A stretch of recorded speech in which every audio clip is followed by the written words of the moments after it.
I'm here with Leon Luke Mendonca, who just won his game with the black pieces against Vladimir Fedoseev. Leon, congratulations. How does it feel to get your first win in the Masters section? Yeah, I'm very relieved. I was not sure whether I would even manage to win a game in this whole tournament because I didn't play very great games, I think. And yeah, today's was finally a decent game, I think. And yeah, I'm just happy to win a game. Let's take a look at it. It looked like some very fine technique towards the end, but let's first see how did we get there. Yeah, so he played the cat line, which I sort of half expected, but he could have tried some other lines as well. But yeah, I played this d takes c4 and c6 line, which I think he did not expect. And he replied with a4 over the board, and after check and a5, he played bishop c3, which I was not aware of, and it was kind of an attempt, I think, to get a new fresh position and out of my own preparation. And after castles, knight e5, c5, I thought like this was a decent way to react against his idea because he wants to try and take my c4 pawn. So I pushed c5, and yeah, after castles, knight c6, I sort of want to create counterplay by attacking his center. And here he played knight a3, again a move I did not expect. I only considered like knight takes c6 or other normal moves to try and win material back. But knight a3 was somehow a difficult move for me to face because I have a lot of options, but somehow I couldn't find anything too nice. Like I had like bishop takes a3, c takes d4, knight takes d4, or knight takes e5. Maybe I haven't considered knight d5 as well, but somehow I never found like any of them were very convincing. How do you handle those spots? Do you just try to brute calculate as far as you can, or? Yeah, I guess you start with the most natural move, like, okay, I've played c5, knight c6 to attack his center, so naturally I would consider c takes d4 first, yeah? But his idea was, of course, to take knight c6, and then I think queen takes d4 maybe. And, well, maybe I might be fine, but he was getting sort of what he wants, and I never really found exactly what was the best way to play after knight a3. And so finally I took on c3, which I'm not sure is the best, but yeah, I had to play something. I was thinking too much. And here again I had a choice of c takes d4 or knight d5 or even knight takes e5, and somehow he was getting a good position. Maybe I missed something somewhere, but I played knight d5 in the end to try and attack his c3 pawn and just create play like this. Yeah, he took on c5, which I think was good. And here the problem again was something like knight takes c3. He can just go queen c2, and it's a very dangerous position strategically for me. That's why I played bishop a6 to try and defend this pawn, because if he wins that pawn, it's going to be very dangerous for me. It's a funny pawn structure. Yeah, yeah. But it was, I think, more dangerous because my bishop is very, very passive, and if I'm not careful and I just do something hasty, I might just lose on the spot. So that's why I was quite careful around here. And after he played queen d4, which was natural, threatening to take on c4, so I thought queen f6 was kind of forced. And of course he can't take on c4 because I win the piece by taking on d4 and taking on c4. And here he took on f6, which I think was also good. But I was considering, like, what if, let's say, rook fc1 maybe? Not the best, but... And here I should play e5 to try and... Because his idea after rook fc1 is to take on c4 now. So I play e5 to chase the queen, and after queen e4, this variation might be a bit random, but this is what I was thinking during the game. And queen e6, I defend the pawn on c4 indirectly, because if he takes, I go knight f6 and win the piece. With the double. Very nice. But the funny part was this variation with rook fd8, which I was considering. If knight takes c4, knight takes c3, and if queen takes c3, I have rook d1, which wins. But he goes queen f6, knight e2 check, king f1. Now I can take gf6 like this and rook d4, but I was not sure about this position. Then I saw this other option of king f1, knight c1, queen f3. I don't know whether I'm blundering something. Yeah, maybe he can take on d8. This was something else I saw. And then I go rook d4 and win the piece, but he takes this pawn. I'm not sure. Maybe I can hold in the end, but yeah, it's... That's incredibly how many tactical motives. But it was just this variation, which was crazy. I mean, he can also save his queen by going queen f3. I go here. But here I think I have bishop e2, and that's why it works. But this was all very unnecessary because I just have e5 in the beginning over here instead of that long line after rook fd8. And rook f8 was just a funny line I was seeing. I mean, I don't think he should take on c4. But of course, he wanted to avoid e5, so he took on f6, gf6, and rook fc1.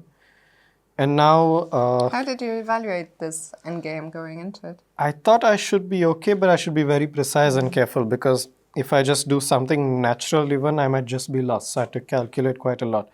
If at all, I'm fine here. And yeah, here he wants to play e4, I thought. And although I can go something like rook f8, e4, knight c7, I thought it's much clearer to just play f5 and stop e4.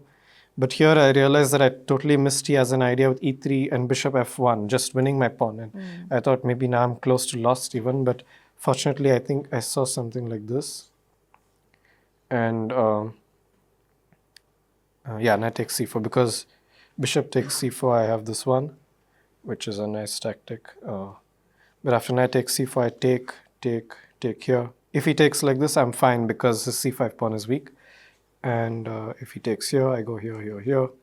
Here, if I take cd5, he has rook b1 and rook b5, which might be a bit annoying. That's why I thought I'll play ed5 and try to solve matters concretely. And after rook b1, rook e8, rook b6, rook e4, rook takes c6, I thought d4 was the cleanest way to draw, because I exchange pawns and win the queenside pawns, and worst comes to us, I'll just have to draw a 3 versus 2 ending. So this was the critical line I was seeing, but he played king f1, which I didn't expect again. But now I realized his idea was to play knight c2 and knight d4, which is quite dangerous if I don't deal with it. So if I play something like one or the other, rook to b8, he goes knight c2 and knight d4. So what's the idea of king f1? How does so it that- prepare the... yeah, let's say I go something like, I don't know, rook fb8. I think this was his idea, and now e2 is defended by the king. So he just goes knight d4, and now I'm maybe even close to lost if I don't have anything, because he just wins c6 and the whole house falls, basically. That's why after king f1, I played rook fd8 because now he doesn't have knight d4. And I think maybe he underestimated this idea and only considered rook b8, because now I knew I had to be fine, because like, okay, something like king f1 won't make me have a losing position or something. So he played king e1 to try and, I don't know, control some squares. But after rook b8, yeah. Here, You feel like you're taking over? yeah, but I think it's still within drawing margins. And okay, e3, rook b3. This was all okay, I think, bishop f1. And now again, it's very tricky, because let's say I try to take on c3. I don't think this is good. What did I see here? I think, yeah, I think he can just take on c4 like this, if I'm not mistaken. And okay, maybe this is also fine, but I'm suddenly losing all these pawns, which is totally unnecessary.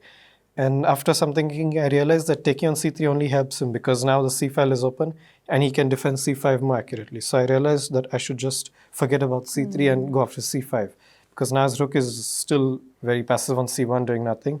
And okay, he took on c4, of course. I mean, even if he took like this, I would trade, get the knight and go rook b2, which kind of transposes it to the game, I think. After bishop takes c4, of course I have to take on a3, because I should not allow him to keep the knights, otherwise he'll start attacking my pawns. Yeah, so I had to give him the bishop, because the bishop is quite passive. And here I decided to keep rooks, because yeah, it's kind of concrete, but I guess rook into a1 is also fine. Rook b3, yeah, he went bishop c4, rook b2. And here I was calculating some long lines, but I noticed he started taking a lot of time and he was not sure as to how to defend. But I think I found like a defensive resource for him, like after this. I think here he collapsed by playing bishop e2. It was already not good at all. But I think the key idea is to play something like rook d1. And if I go knight e4 to attack pawns, he goes bishop b5, which for some reason, I don't know, it's working. I couldn't find a way. Wow, and the pawn is unstoppable, yeah? Yeah, no, here I think I'm losing even, because Incredible. I can't stop. I can try to do this, but at least he has this and queens, yeah. So I can't do this one. And after Very nice line. yeah, I mean, I was surprised that bishop b5 actually works. I didn't expect this. After rook c2, I started looking at some lines with rook d4. Then I realized he has bishop b5 anyways. And it's crazy, but it works. And okay, maybe I can just equalize and draw the game. But yeah, bishop b5 after cb5, ab5, rook c3, b6. I couldn't see a way, because he just pushes forward and something like this maybe. Oh, first. Those pawns are very Yeah. powerful, yeah? Yeah. I mean, moment they get to this position, it's over basically. He takes on d5 and pushes c7. So yeah, this bishop b5 was quite annoying, and I thought I would just have to go for a draw after What that. went through your mind when you saw bishop e2 instead? I was not sure because I maybe found another defense, but I couldn't see it. So, and I just played knight e4 very fast because I have no option. Then he goes bishop f3, and here I realized that this cannot work. I mean, it's just too slow, and I take on f2. And then I realized this was his attempt of defending, but it just can't work because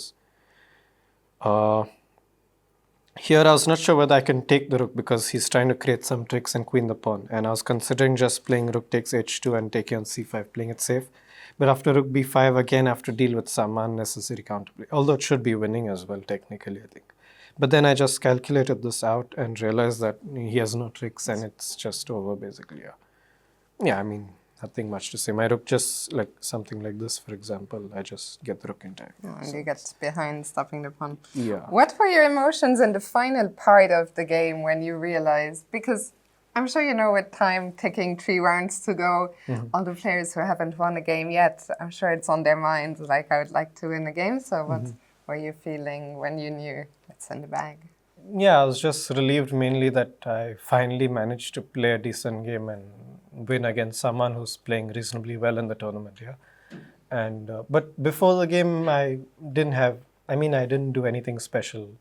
I just tried to do the same and play with a decent mindset and try to forget about how badly the tournament is going, I guess. Well, maybe yesterday you did something different, right? I arrived at the hotel just as you were leaving to go and play paddle with some other players. Yes.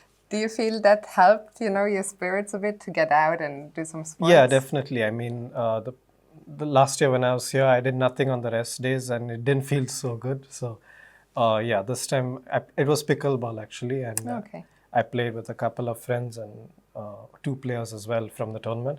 It was quite nice. And we got to see maybe a bit of Amsterdam, I guess. But yeah, it was just mainly doing something other than preparing and sitting in the room. So. Well, all worked out perfectly.